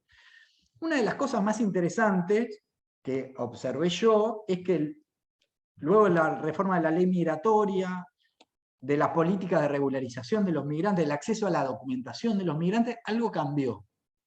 Y lo que yo observaba era diferentes situaciones en las cuales los migrantes bolivianos actuaban violentamente frente, bueno, a conflictos. Decíamos, conflictos por la tierra, intento de linchamiento después de un asesinato. Hay un caso que quedó, hay videos, grabaciones que salieron en los medios de comunicación sobre esto. Asesinan a un joven boliviano en Alto de San Lorenzo, en un barrio de la periferia de La Plata, y se arma una especie de pueblada, cientos de personas no es una manera de decir, más de 100 personas, se movilizan y van y prenden fuego las casillas en donde vivían los supuestos asesinos, personas del barrio, ¿no? Delincuentes juveniles, entre comillas, del barrio. Entonces se organizan, se movilizan, es decir, prácticas violentas para defender un terreno, pero también para movilizarse frente a la inseguridad, o sea, nada de bajar la cabeza. Y lo que yo encontraba es que cuando me hablaban de estas situaciones violentas, lo que yo registraba es que eran ejercicios de la violencia que se daban cuando y porque los migrantes bolivianos se sentían ciudadanos, se sentían con derecho a estar acá, se sentían que tenían papeles, tienen documentos. ¿Qué le vienen a decir a ellos que no pueden estar acá? Que no pueden habitar ese terreno. ¿No? Que tienen que soportar esos niveles de violencia y de agresión por otros. Es decir, un modo de ejercicio de la ciudadanía a través de prácticas que están por fuera del orden ciudadano. Absolutamente un modo inesperado del ejercicio de la ciudadanía, dice la bibliografía, no es una categoría mía. Un modo inesperado del ejercicio de la ciudadanía, a través de la violencia. Son ciudadanos porque ejercen violencia porque tienen documento. En vez del documento operar como un dispositivo normalizador de la conducta, y de repente el supuesto de que el Estado interpela a los sujetos como ciudadanos y los sujetos de repente marchan y marchan bien, como diría Althusser, de acuerdo al orden ciudadano, no. Otra cosa, lo que sucede es otra cosa. Los sujetos hacen cosas inesperadas con los bienes que les da el Estado. Producen otras lógicas de ciudadanía. Lo que nos dice Dacipool es que no es un fuera del Estado esto, no es un margen del Estado, sino que es constitutivo de eso que llamamos Estado, a este tipo de apropiación creativa, digámosle. Bueno, me fui de mambo. Último enfoque que proponen Dacipool, la producción de los cuerpos, la producción de un parámetro de normalidad corporal, digamos, las disciplinas propiamente dicho, en su sentido Foucaultiano clásico, es otro lugar para pensar el margen.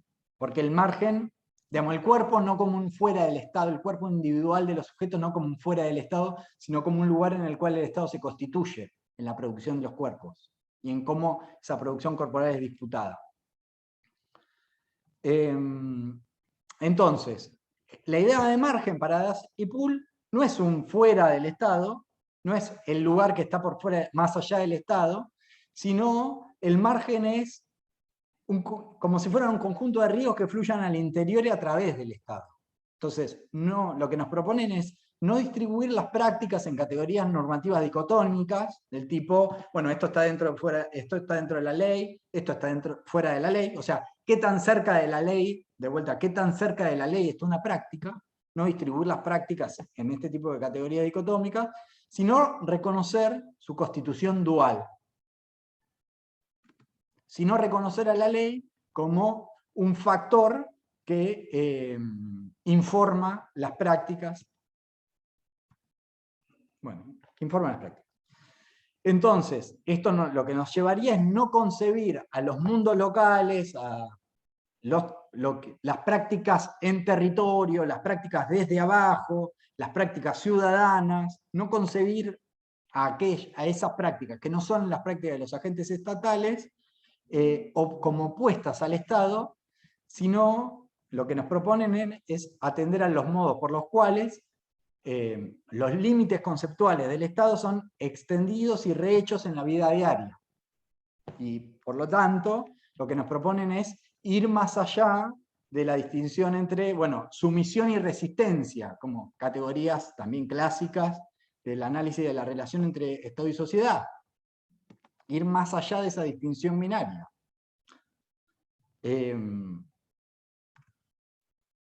Les veo bostezar, entonces me voy a apurar.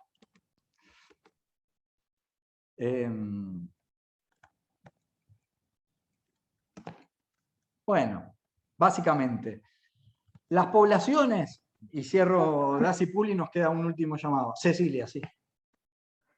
A mí lo que me llamaba la atención, intentaba pensarlo en el tema que pretendo investigar, ¿no? Pero más allá de que me resirve el texto,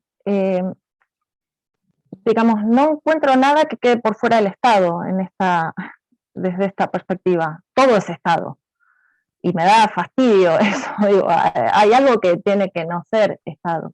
No sé si se entiende. Está buenísima la intervención, sí, claro, es así, digamos. Desde esta perspectiva no estamos pensando los afuera de lo que no es el Estado.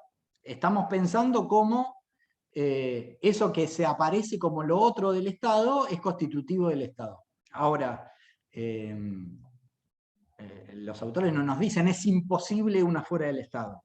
Es teóricamente imposible una fuera del Estado. No es teóricamente imposible una fuera del Estado. Yo pensaría a priori, por lo menos, me resulta difícil imaginar una práctica social que no esté atravesada por las categorías y lógicas estatales de alguna manera. Pero quizás exista, o sea, conceptualmente es posible. Más allá de que el texto no está problematizando eso, ¿no?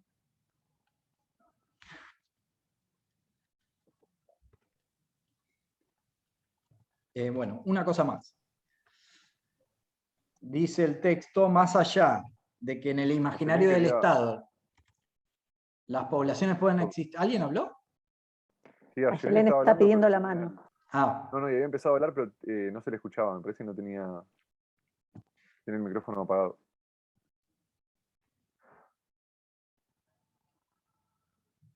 No se escucha, Ayelen. ¿Ahora sí? Ahora sí. Estaba pensando o sea, también como la inquietud que dice Cecilia, pero pensando también más en el Estado como un devenir, es decir, no es que el Estado inicia siendo esto, ¿no? En un sentido más totalizador y es siempre así. Ahí va mutando también, y no solamente el sentido ideológico, sino que lo pensaba, me estaba acordando, ¿no? Por parte de adentro. Se te escucha muy mal. ¿Ahora? ¿Quité la cámara? Inténtalo, a ver. Estaba hablando de que me hizo acordar el golpe de Estado de Chávez en Venezuela del 2002. ¿Me escuchan bien? Sí. ¿Sí? Que fue un golpe de Estado interno, pues, de sectores económicos y militares, y que las personas salieron a la calle y salían con esta cuestión de mostraban su cédula de identidad, su DNI, y decían yo voté por Chávez, ¿no? ¿Y por qué? Digamos, no cualquier persona sale a hacer eso, es una persona que antes fue un sujeto negado, digamos, que necesita reafirmar que tiene esa posibilidad como sujeto histórico. Quizás otras personas no, por eso también, evidentemente ahí esos documentos pasan a tener otro valor simbólico. Esas personas siempre tuvieron su cédula de identidad, pero en ese momento se sentían históricamente eso, por eso pensaba en lo de que, digamos, en el 95 no era así en Venezuela, ¿no? No estaba esa posibilidad y no iban a salir a hacer una movilización ni exigir que su voto sea considerado, por más de que también tenían cédula de identidad y también habían votado. Entonces por eso pensaba también eso de pensar el Estado de esa forma. No es que desde no sé, pensándolo en el caso desde que se conforme el Estado-Nación, siempre el Estado va a ser igual, por más de que haya una cultura, un sedimento y qué sé yo, evidentemente hay transformaciones, y creo que ahí está lo interesante también, como mirar en clave histórica esa etnografía del Estado, como no siempre fue igual para el caso de Venezuela. Totalmente. Martín, ¿estás levantando la mano también? Sí, cortito, de todas maneras, para ver si... porque me quedé con lo que había dicho Cecilia, que le producía cierto grado de fastidio, por decirlo de alguna manera, en relación a este estado totalitario que... No estado totalitario, estado total, por decirlo de otra manera, donde los márgenes son márgenes hacia adentro, no hay un margen y un hacia afuera. Pero lo que pienso también es en términos de la capacidad del Estado que tiene de instalar sentido, de dominio de lo simbólico por sobre la sociedad, es decir, la capacidad que tiene de marcar la gente y demás. Podemos pensar, si queremos, conceptualizarlo de manera separada, pero hasta incluso, por ejemplo, en los textos que citabas, había hasta una necesidad, estoy pensando en el que habías citado y se me fue el autor, con P, que citaste al principio, digamos, de bajar el Estado a territorio. Hasta incluso hay una intención de llevar el Estado a todos lados, y más allá que se quiera eso o no, hasta cuando el Estado está ausente, está dando o está corriendo los márgenes, sigue produciendo o generando un tipo de simbolismo que no lo permite estar ausente. O sea, digo, desde esta conceptualización, no estoy diciendo que no podemos ver, de hecho la propuesta de la clase pasada era lo que es el Estado y lo otro, lo que no es el Estado. En esta situación la estoy discutiendo desde un Estado que es Estado y no Estado que también es Estado. O sea, o ese no Estado que también lo conceptualiza o lo posibilita el Estado a partir de las construcciones de sentido que puede llegar a realizar. Sí, pero está perfecta la observación. Yo lo que te agregaría es que Das y Pool están especialmente interesadas en cómo el Estado condiciona la vida social, pero la vida social no se encuentra completamente regulada por las intenciones de los funcionarios o de las intenciones establecidas en las leyes y en las políticas estatales, sino que los sujetos hacen cosas, como les contaba Yelén recién. Lo de la política pública. Claro, y reinventan. Entonces, ¿de qué manera el Estado está presente en la vida social? Es parte de la pregunta. O sea, Das y Pool parecen decirnos que el Estado está presente en cualquier ámbito de la vida social. Ahora, ¿de qué modo? Bueno, hay que abrirse a la pregunta, porque lo que nos dicen Das y Pool es que está efectivamente presente de modos que no tienen nada que ver con lo que el Estado pretende, con lo que las políticas pretenden, con lo que las leyes enuncian. Es decir, para entender cómo el Estado está presente en la vida social, no hay que leer las leyes, no hay que leer los objetivos de las políticas. Para decirlo como lo dice Perelmutter, hay que ir a territorio. O sea, ¿cómo está presente el Estado en territorio, entre comillas? Bueno, hay que ir a territorio para saber cómo el Estado está presente allí, cómo el Estado configura la vida social. Bueno, solo es posible observar cómo el Estado configura la vida social atendiendo a la vida social, no al aparato estatal en sí mismo, atendiendo a las interacciones que las oficinas públicas desarrollan con diferentes actores. Sí, etnografía o lo que sea, digo, pero no se puede suponer el modo en el cual el Estado está presente en la vida cotidiana de las gentes, de las diferentes gentes. Sí, eso, Federico, ahí nombraste algo clave que me parece que es el concepto de territorio, ¿no? De territorio, pero como ese espacio de prácticas, de saberes, de significaciones, absolutamente dinámico, heterogéneo, que conforman los distintos grupos sociales y que, digamos, le dan sentido en función de que se identifican en tanto grupo, ¿no? Y generan una especie de territorialización de determinados espacios simbólicos o físicos, digamos, ¿no? A mí me pasaba, en un ejemplo práctico, digamos, yo juego al fútbol los sábados, es un equipo muy heterogéneo, el nuestro, venimos de distintos espacios y sectores sociales.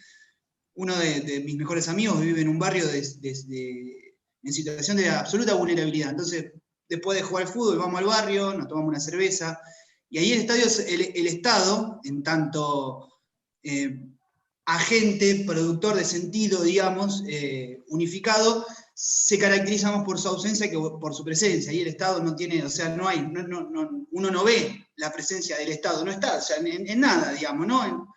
En cuestiones concretas, digamos. Y también uno empieza a analizar en ese territorio el Estado en su ausencia, pero también en relaciones con otros polos de agenciamiento, digamos, como puede ser, o núcleos de poder, la iglesia, las iglesias, el mercado, digo, porque también operan esos espacios y también operan en relación y en conflicto, digamos, con todos esos agentes, digamos, que están ahí y que intervienen. Y sobre todo también la subjetividad. Por eso digo, la cuestión de territorio nos lleva a la noción de sujeto, digamos, porque tampoco no somos grupos, personas atravesados o no, determinados por la relación que se produce entre esos agentes, sino que también, digamos, hay espacio para la producción. Y hay espacio para la producción de sentido por fuera de todos esos agentes. ¿Que hay atravesamiento? Sí, pero no lo pensaría en tanto totalizador, en tanto determinación, porque digo, el Estado está por su presencia, por su ausencia, si lo llevamos a una reflexión filosófica, pero también interviene en relación con otros agentes y con las prácticas que se producen en esos propios territorios, que tienen su propio significado y que tienen una potencia muy fuerte. Incluso tan fuerte que muchas veces cuando la política pública quiere llegar, encuentra una barrera simbólica muy importante. Total, no, perfecto lo que dice Julián, pero yo solo agregaría, las perspectivas más totalizantes del Estado te dirían, fueron a jugar al fútbol, se compraron una cerveza, ¿cómo que el Estado no está ahí? ¿Dónde no ven al Estado?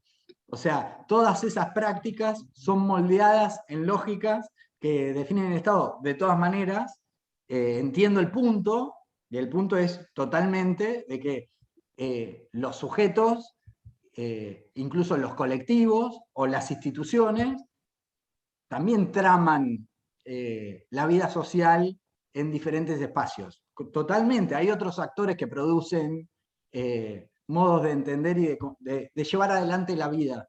Totalmente, pero bueno, de lo que se trata es de ver esto, ¿no? O sea, poniendo el foco en el Estado, de lo que se trata es ver cómo esos otros actores también operan de acuerdo a lógicas establecidas por el Estado. También esos otros actores se constituyen a partir de entablar relaciones con el Estado a través de sus múltiples terminales, digamos. O sea, de lo que se trata es de no espacializar, no decir, bueno, de acá a acá está el Estado, de acá a acá opera otro actor. De lo que se trata es de ver las relaciones sociales, ¿no? De ver concretamente en las prácticas qué ocurre, qué hay. Mi punto era ese, como de pensar esas prácticas en términos de producción, digamos. Total. Y recuperar la dimensión de sujeto en todas estas cuestiones. Digo, más allá de esa dimensión totalizadora del Estado, que bueno, que regula aspectos micro de la vida cotidiana que nosotros naturalizamos y no lo visibilizamos de esa forma, pero digo, eso me parece que era lo... Total. Para que no se agobie la compañera tampoco, digamos, para que no se... Buenísimo, total. Che. Perdón. Sí, Ay. adelante. No, es que no quiero ser aguafiestas, pero no me termina de convencer esta idea del Estado. Coincido, digo, y sin caer en la dicotomía sumisión-resistencia, y sin caer en la idea de la posibilidad que tenemos los sujetos, en tanto sujetos potentes, bla, bla, si hasta las resistencias van a ser entendidas en el marco del Estado, ¿qué nos queda? No sé si soy, me hago entender. Pero, ¿puedo decir es un algo? posicionamiento epistemológico. Dani. Pensaba, Fede, que también me parecía bueno esto de pensar el Estado en todo, buscaba dónde no estaba el Estado presente, pero cuando pienso dónde no está el Estado presente, pienso en realidad es un Estado ausente, o sea, también está, pero ausente. Digo, ¿se entiende? Sí, Yo sí, porque me parece interesante como planteo, porque estamos siempre pensando en el Estado presente, y pensaba, digo, empresa privada, barrio privado, cementerio privado, ¿no? Toda esa línea, y dije, bueno, ¿dónde está el Estado ahí? Bueno, el Estado está ausente, pero está. Entonces, nada, me pareció como una acotación, porque estaba buscando ese Estado ausente, está a bueno. lo que dice Ceci. Claro. Yo pensaría ahí también, bueno, el Estado está decididamente en la empresa privada habilitando, aliándose con los, decididamente está presente ahí, pero también incluso el Estado está como imaginario demandado, como demanda. Digamos, cuando los actores sociales demandan más Estado, ponen en funcionamiento una idea de Estado que tienen internalizada, incorporada. Digamos, cuando los sujetos dicen, acá falta una escuela, qué sé yo, y demandan Estado, el Estado está como falta. Como falta, como ausente. Pero esa ausencia es constitutiva del reclamo, digamos. Fede, en el primer texto, un poco partía de una crítica a la idea de los 90 de mirar, no más nombrar al Estado, sino ver como el sistema político, para ver como una cosa más flu y donde las cosas estuvieran más separadas, y esta idea del Estado como actor. Y él dice, bueno, todo eso no pudo hacer, y un montón de producción teórica, disciplinar, etcétera, etcétera, no logró que las personas, y en la boca de las personas, estuviera la palabra Estado. Parece que ese argumento también es como muy contundente. Y yo lo pienso también en relación a, por ejemplo, al sistema de salud en Argentina, que es para mí como mi territorio de análisis en muchos casos, la cantidad de traslados poblacionales de personas de familias originarias, que podríamos decir, bueno, ahí el Estado no está, ¿no? Que emigran. El barrio Puente de Fierro, nuestra periferia, tiene un montón de trayectorias familiares en ese sentido, que emigran para estar cerca del hospital porque tienen un familiar que está enfermo de algo crónico, digamos. En personas que vienen del Chaco muy profundo, digamos. ¿Y cómo conecta esto? No entendí eso.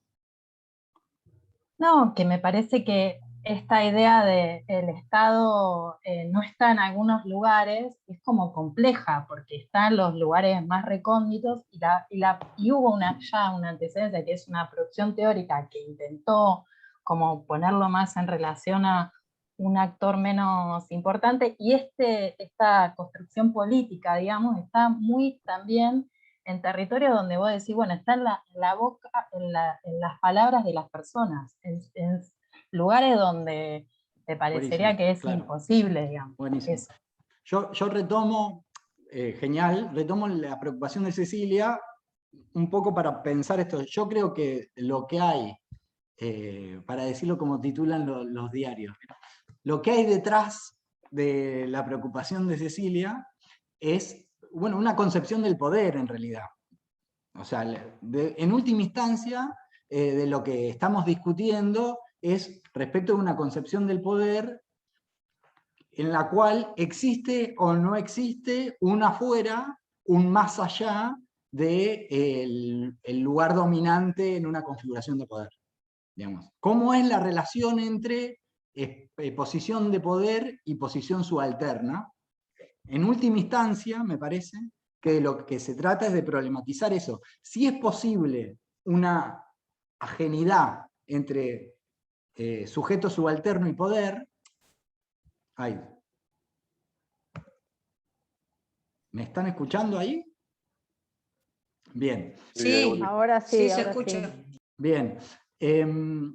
Si es posible la ajenidad entre posición de poder y posición subalterna. O sea, de lo que se trata es esa discusión, y es una discusión. No hay una respuesta correcta para sí, la respuesta no es sí o no. En mi marco teórico no, pero existen otros, digamos. No sé, o sea, no sé si leyeron, recuerdan ese texto de Gayatri Spivak, ¿puede hablar el sujeto subalterno? si les interesa la discusión, les recomiendo el texto, les recomiendo la relectura del texto, que es Spivak, por supuesto, no piensa que sea posible una ajenidad entre poder y subalternidad, por eso el sujeto subalterno no habla espontáneamente, no es que librado a sus propios medios el sujeto subalterno habla, sino que es necesario construir las condiciones de enunciación del sujeto subalterno. Es decir, es un sujeto por construir el sujeto subalterno. Claro, total, son discusiones muy presentes en muchas perspectivas, pero entiendo el malestar de Cecilia porque es una discusión. Digamos, no hay una manera de cerrarla. Gaby Benavides tiene la mano levantada. Hola, hola. Sí, digamos, siguiendo el hilo de lo que estaban compartiendo, yo estaba reflexionando que el Estado también realmente está donde parece, es decir, está donde pareciera que no está, y estaba, por ejemplo, pensando en algunas experiencias de acá de Nicaragua, me imagino que en América Latina muchas, con el tema, por ejemplo, en las comunidades de las cajas rurales comunitarias. Y aquí, por ejemplo, el tema de las cajas se han constituido como una plataforma para personas que normalmente nunca van a acceder, por ejemplo, a la banca formal.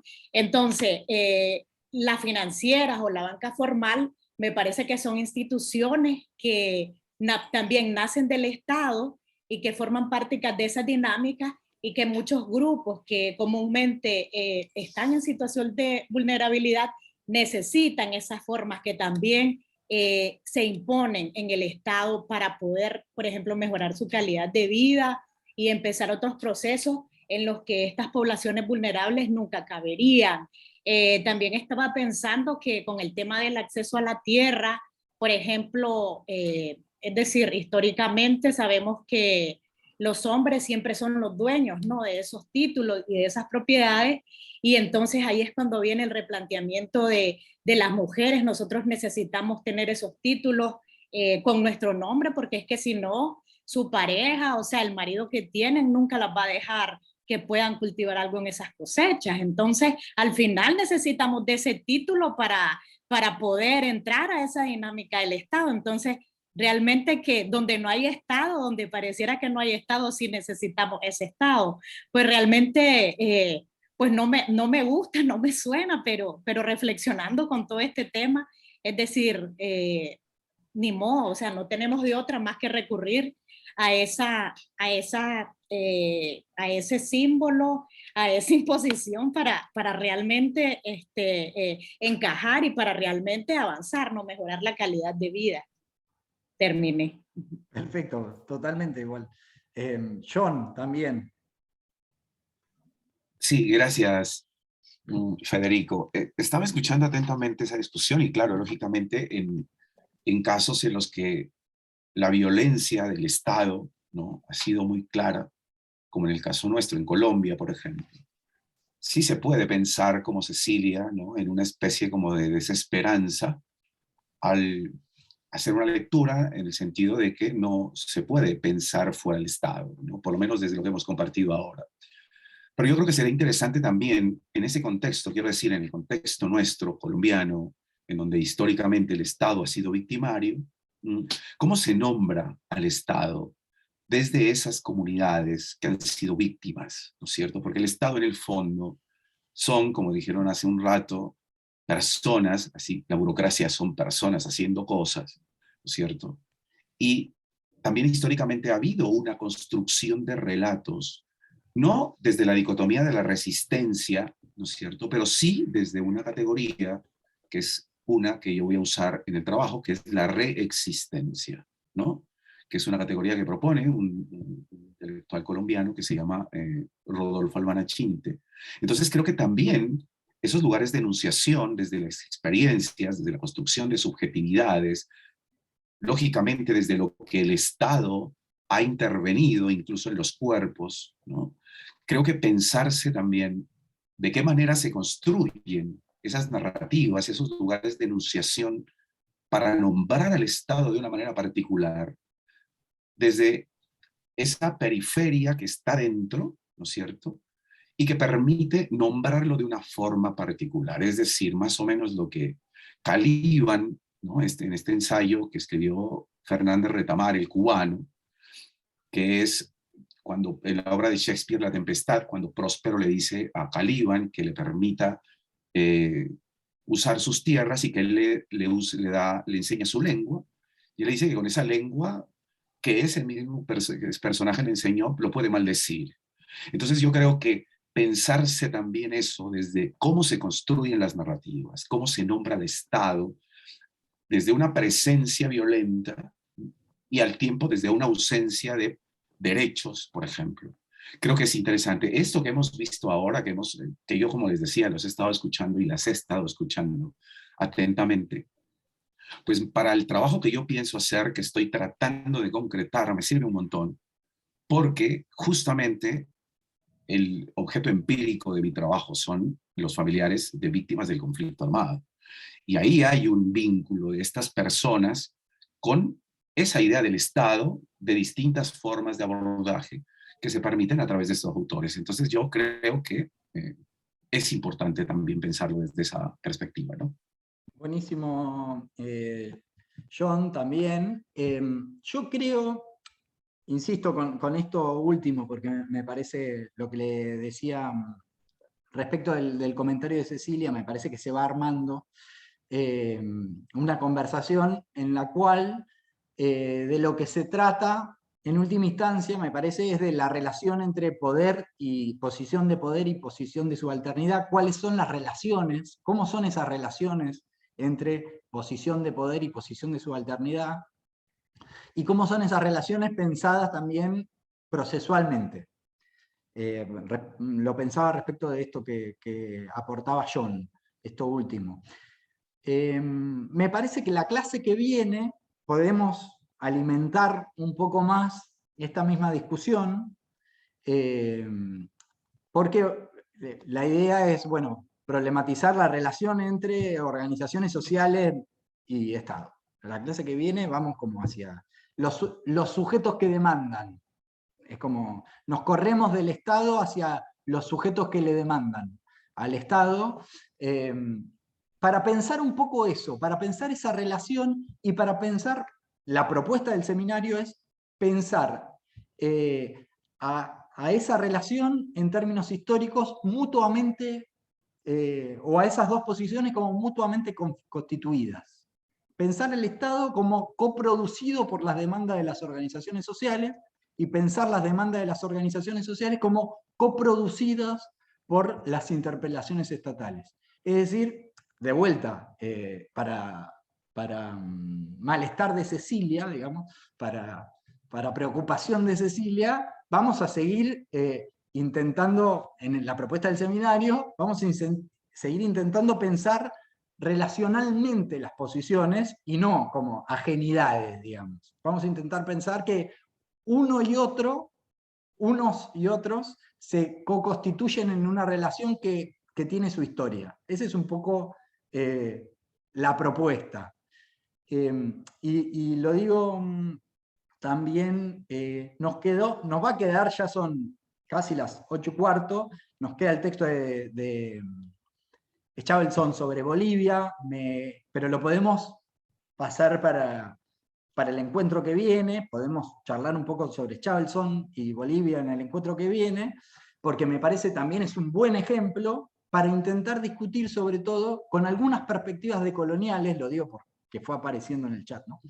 Algunas perspectivas decoloniales que yo creo que tienden a sustancializar, a esencializar, a pensar como sustantivamente, como unidades homogéneas y coherentes, a ciertas posiciones de sujeto. Digamos. Un poco me interesa poder discutir la concepción de que los sujetos subalternos existen en sí mismos más allá del poder, digamos, que hay algo del sujeto subalterno que es puro. Me interesa discutir esa posición que es propia de algunos referentes de las perspectivas decoloniales, especialmente en América Latina, digamos. Yo diría posiciones esencialistas sobre la posición subalterna. Me interesa discutir eso. Para seguir peloteando sobre esto, podemos llevar Schavelson a la bibliografía de la clase que viene. Me parece que nos mantenemos. Schavelson, les recuerdo, es la llegada del movimiento indígena al Estado boliviano. Eso es la propuesta de Schavelson, ¿no? Como este sujeto otro se propone construir Estado, hacer Estado. Bueno, ¿qué pasa ahí en ese proceso? Podemos discutirlo en la clase que viene junto con esta otra bibliografía. Digo, no con ánimo de cerrar la discusión, pero bueno, si quieren la tratamos hoy, pero me da temor. Bien. Paren que quiero mirar lo que dice el programa para la clase que viene. Porque me pidieron mucho que sea corto. No me pidieron solo les compañeros del doctorado. También estudiantes del curso me pidieron que me dijeron no va el Zoom largo en el doctorado, no va. Me hablaron mal de los Zoom largos del doctorado, así que vamos a hacerlo corto. No, en serio, paren que quiero buscar. Tenemos Manzano, Sigod, Hale y Acuña, Chenin y Kessler. El de Manzano va.